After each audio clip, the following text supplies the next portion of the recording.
ஆன்மீக அன்பர்கள் அனைவருக்கும் வணக்கம். நாம் நம்மளுடைய சேனலில் தொடர்ந்து நிறைய சுவாரஸ்யமான ஆன்மீகம் சார்ந்த தகவல்களை தாங்க பார்த்துட்டு வந்துட்டு இருக்கோம். அந்த வரிசையில் இன்றைய பதிவில் நம்ம என்ன பார்க்க போகிறோம் அப்படின்னா, வரக்கூடிய ஏப்ரல் 27ஆம் தேதி, அதாவது ஞாயிற்றுக்கிழமை அன்னைக்கு உருவாகக்கூடிய அமாவாசை பார்த்திங்கன்னா, தமிழ் மாத கணக்கின்படி பார்த்திங்கன்னா உங்களுக்கு சித்திரை மாதத்தில் வரக்கூடிய அமாவாசை, விசுவாச ஆண்டினுடைய முதல் அமாவாசையாக இருக்கக்கூடிய இந்த அமாவாசையில் நம்ம வழிபாடுகள் செய்வதனால கண்டிப்பாக பித்திருக்களுடைய தோஷங்களானது நீங்கும். அதாவது ஒவ்வொரு மாதத்தில் வரக்கூடிய அமாவாசைக்குமே தனித்துவமான தன்மைகளானது இருக்குது. அப்படி பார்த்திங்கன்னா இந்த மாதத்தில் வரக்கூடிய அமாவாசை பார்த்திங்கன்னா ரொம்ப ரொம்ப விசேஷமானது.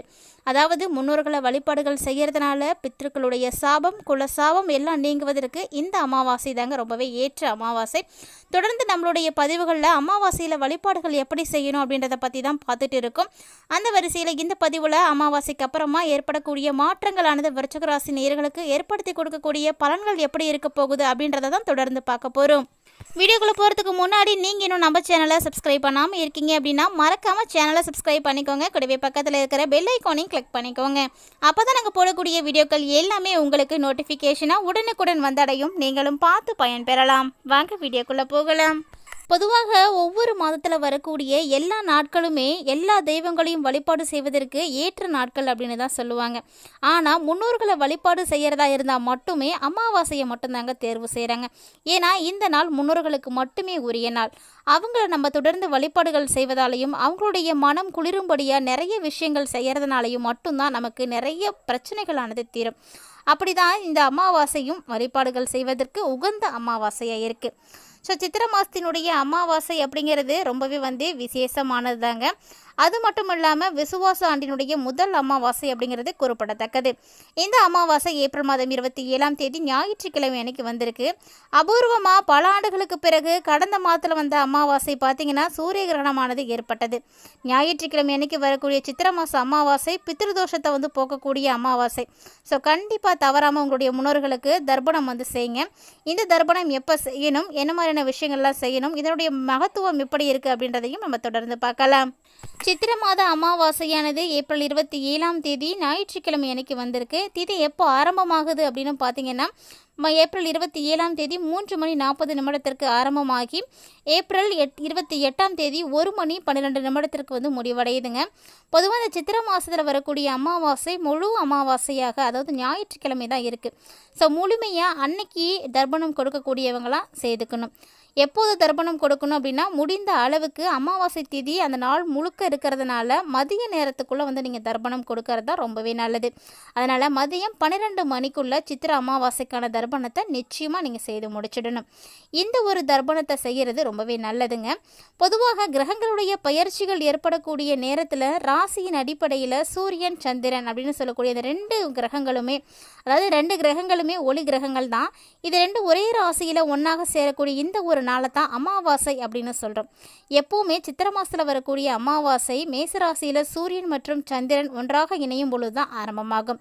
அதாவது மேச ராசியில் செவ்வாயினுடைய வீட்டில் சூரியன் உச்சம் பெற்று சஞ்சரிக்கக்கூடிய காலத்தில் சந்திரன் மேசராசியிலையும் பயிற்சியாகும் பொழுது தான் இந்த சித்திரை மாதம் அமாவாசையை உருவாகுது. பொதுவாக அமாவாசை ஞாயிற்றுக்கிழமையில் வருது அப்படின்னா ரொம்ப ரொம்ப சிறப்பு வாய்ந்ததுங்க. சூரிய உதய நேரத்தில் அமாவாசை தர்ப்பணம் இதெல்லாம் செய்கிறது இன்னுமே ரொம்பவே விசேஷமானது. அது இந்த சித்திரை மாதம் அமாவாசையில் சூரியன் உச்சமடையக்கூடிய காலத்தில் வரதுனால கட்டாயமாக இந்த நாள் ரொம்பவே உகந்த நாள் அப்படின்னு சொல்லலாம். மேலும் நிறைய சிறப்புகளோடு இருக்கக்கூடிய இந்த அமாவாசை நிறைய மாற்றங்களையும் உங்களுக்கு ஏற்படுத்தி கொடுக்குது. பொதுவாக அமாவாசையில் ஒரு சில விஷயங்களை செய்யணும் செய்யக்கூடாது அப்படின்னு சொல்லுவாங்க. பெரும்பாலும் கண் திருஷ்டிகள் எல்லாம் போக்குவதற்கும் நம்முடைய நிறைய பிரச்சனைகள் சரியாவதற்கும் இந்த அமாவாசை நாள் தான் ரொம்பவே ஏற்ற நாள். நிறைய நல்ல அதிர்வலைகள் இருக்கக்கூடிய இந்த நாளில் நம்ம வழிபாடுகள் செய்கிறது அப்படிங்கிறது ரொம்ப ரொம்ப நல்லதுங்க. கடவுளால் நமக்கு கொடுக்கப்பட்டிருக்கக்கூடிய வரப்பிரசாத நாட்களில் இந்த அமாவாசை நாட்கள் ரொம்ப ரொம்ப நல்லது. அமாவாசையில் முன்னோர்களை வழிபாடுகள் செய்தீங்க அப்படின்னா நல்ல பலன் கிடைக்கும். அதாவது தாய் தந்தையரை இழந்திருக்கக்கூடியவங்க, குழந்தைகளை இழந்திருக்கக்கூடியவங்களாம் கட்டாயமாக அமாவாசையில் தர்ப்பணம் கொடுக்கணும். கணவனை இழந்திருக்கக்கூடிய பெண்கள் திதி தர்ப்பணம் எல்லாம் கொடுக்கலாம். சுமங்கலி பெண்கள் எப்போதும் செய்யக்கூடாதுங்க. ஒருவேளை உங்களுடைய வீட்டில் இருக்கக்கூடியவர்களுக்காக நீங்கள் வழிபாடுகள் செய்யணும்னு நினைக்கிறீங்கன்னா அவங்களுக்கு பிடித்தமான உணவுகளை எல்லாம் சமைத்து படையலிட்டு நீங்கள் வழிபாடுகள் செய்யலாம். எந்த ஒரு சுமங்கலி பெண்ணும் கணவர் இருக்கக்கூடிய பட்சத்தில் எள்ளும் தண்ணீரும் இறைக்கக்கூடாது. கண்டிப்பாக யாருக்காகவும் செய்யக்கூடாது. இதை நினைவில் வைத்துக்கோங்க. ஒருவேளை யாரும் செய்துட்ருக்கீங்க அப்படின்னா இந்த தவறை செய்யாதீங்க. தெரிஞ்சோ தெரியாமலோ நம்ம செய்யக்கூடிய சின்ன சின்ன விஷயங்கள் தாங்க நமக்கு தோஷங்களாக வந்து உருமாறிடுது. அதனால் எந்த நாளில் என்ன மாதிரியான விஷயங்களை செய்யணும் செய்யக்கூடாது அப்படிங்கிறத முறைப்படி வந்து தெரிஞ்சுக்கிட்டு அதைப்படி ஃபாலோ பண்ணிக்கிட்டீங்க அப்படின்னாவே போதும், நல்லது நடக்கும். பொதுவாக அமாவாசை நாளில் திதி தர்ப்பணம் இதெல்லாம் கொடுக்க முடியாதவர்கள் வீட்டில் ஏதாவது உணவு சமைத்து எச்சில் படாமல் காகத்திற்கு வந்து வைங்க. இல்லைனா எள் கலந்த சாதத்தை வந்து நீங்கள் காகத்துக்கு வைக்கலாம். காகம் அப்படின்றது முன்னோர்களுடைய மறு வடிவம். அது வந்து அந்த உணவை எடுத்தது அப்படின்னாலே நமக்கு முன்னோர்கள் வந்து ஆசிகள் கொடுக்கக்கூடிய ஒரு நல்ல அறிகுறியாக தான் வந்து அதை பார்ப்பாங்க. ஸோ கண்டிப்பாக இந்த ஒரு எளிமையான விஷயத்தை இந்த அமாவாசையில் வந்து செய்யுங்க. அது மட்டும் இல்லாமல் தொழில் செய்யக்கூடிய இடங்கள், வியாபாரம் செய்யக்கூடிய இடங்கள்லாம் எலுமிச்சை பழம் மறுத்து வைக்கிறது, பூசணிக்காயில் வந்து திருஷ்டி பூசணிக்காய் உடைக்கிறது, இந்த மாதிரி விஷயங்கள் எல்லாம் செய்கிறது கண் திருஷ்டியை வந்து போக்கை கொடுக்கும். நிறைய பேர் இந்த அமாவாசைகளில் நிறைய சிறப்பு பூஜைகள் எல்லாம் செய்வாங்க. ஸோ அதன்படி உங்களுடைய வீடுகளில் நீங்கள் என்ன மாதிரியான விஷயங்கள்லாம் செய்வீங்க அப்படின்றத மறக்காமல் வந்து கமெண்ட் பண்ணுங்கள். மேலும் உங்களுடைய வீடுகளில் என்ன முன்னோர்களுக்காக நீங்கள் வழிபாடுகள் செய்கிறீங்க, அதாவது யாருக்காக செய்கிறீங்க அப்படின்றதையும் மறக்காமல் வந்து கமெண்ட் பண்ணுங்கள். முன்னோர்களுடைய ஆசைகள் கிடைத்தாலே போதுங்க, நம்மளுடைய வாழ்க்கையில் ஏற்பட்டிருக்கக்கூடிய பல பிரச்சனைகளானது சரியாக போகும். அதாவது சொல்லப்போனால் பித்ருக்களுடைய சாபங்கள் அப்படின்றது இருக்கிறதுனால தான் நிறைய இடங்களில் பார்த்திங்கன்னா பணப்பிரச்சனைகளானது இருக்கும், கடன் பிரச்சனைகள் இருக்கும், குழந்தை பாக்கிய தடை, திருமண தடை, இப்படி சொல்ல முடியாத அளவுக்கு நிறைய பிரச்சனைகளை வந்துட்டுருக்கு. அப்படின்னா நமக்கு தெரியாமல் ஏதோ ஒரு விஷயம் இருக்குது அப்படின்றத நம்ம வந்து புரிஞ்சுக்கணும். ஸோ அது என்ன அப்படின்றத மறக்காமல் உங்களுடைய ஜாதகத்தை நல்ல தகுந்த ஜோதிடர்கள்ட்ட கொடுத்தீங்க அப்படின்னாவே சொல்லிடுவாங்க என்ன இருக்குது அப்படின்றத. அதை தெரிஞ்சுக்கிட்டு அதை வந்து கிளியர் பண்ணிக்கோங்க. அது வந்து உங்களுக்கு பின்னாடி வந்து ரொம்பவே நல்லாயிருக்கும். ஏன்னா அது உங்களை மட்டும் பாதிப்படைகிறது கிடையாது, உங்களுடைய சந்ததியினரையும் வந்து பாதிப்படைய செய்யும். அமாவாசை நெருங்க அதனுடைய தாக்கம் ஒவ்வொரு ராசிகளுக்குமே இருக்குங்க. ஸோ அந்த வரிசையில் விருச்சிக ராசி நேயர்களுக்கு இந்த காலகட்டங்கள் அப்படின்றது கொஞ்சம் சாதகமாக தான் உங்களுக்கு இருக்குது. ஆனாலுமே ஒரு சில சந்தர்ப்பங்களில் நீங்கள் ரொம்பவே கவனமாக வந்து இருக்கணும். அதாவது பார்த்தீங்கன்னா 5வது வீட்டில் ராகு, புதன், சுக்கிரன், சனி, சூரியன் இந்த கிரகங்கள் எல்லாம் பயிற்சி செய்திருக்கிறதும், 11வது வீட்டில் கேது பகவான் வந்து பயிற்சியாகி இருக்கிறதும் உங்களுடைய வருமானத்தில் நல்ல ஒரு உயர்வை வந்து கொடுக்குங்க. ஆனால் நீங்கள் கண்டிப்பாக உடல்நல பிரச்சனைகளால் வந்து பாதிப்படைகிறதுக்கு வாய்ப்பு இருக்குது. அதுவும் குறிப்பாக வயிறு தொடர்பான பிரச்சனைகள் உங்களை வந்து தொந்தரவு செய்ய ஆரம்பிக்கும். அதே போல் திருமண உறவுகளில் உங்களுக்கு தீவிரமானது இருக்கும். ஒருவருக்கொருவர் விட்டு கொடுத்து போவது ரொம்பவே வந்து நல்ல ஒரு இதாக இருக்கும். அது மட்டும் இல்லாமல் காதல் உறவுகளெல்லாம் ஏற்றத்தாழ்வுகள் கூட நீங்கள் வந்து பார்ப்பீங்க. மேலும் இந்த காலகட்டங்களில் ஒன்றுக்கும் மேற்பட்ட சிக்கல்கள் அப்படின்றது ஏற்படும். அதனால் கொஞ்சம் வந்து கவனமாக இருங்க. இந்த காலகட்டங்களில் உங்களுடைய உறவில் ஒரு சிலர்லாம் பதற்றத்தை வந்து பார்க்குற மாதிரி இருக்கும். குடும்ப உறவுகள் கூட சாதகமாக இருக்கிறதுக்கான காலமாக தான் இருக்குது. இருந்தாலுமே சின்ன சின்ன விஷயங்களை கூட பெரிதுபடுத்தாமல் இருந்தீங்க அப்படின்னா பிரச்சனைகள் வந்து எதுவும் ஆகாது. மாணவர்கள்லாம் மிகுந்த கவனத்தோடு வந்து படிக்கணுங்க. அப்போ தான் உங்களால் வெற்றி பெற முடியும்.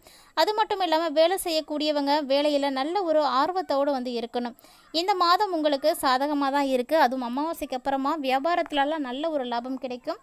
ஒரு சில மாணவர்கள்லாம் வெளிநாடு போய் படிக்கணும் அப்படின்னு ஆசைப்படுவீங்க. அதற்குரிய அமைப்புகள் எல்லாம் பெற முடியும். 5ஆம் வீட்டு அதிபதியாக இருக்கக்கூடிய குரு பகவான் தனக்கு இருந்த 3வது வீட்டிலிருந்து 7வது வீட்டில் வந்து போய் அமர போகிறாரு.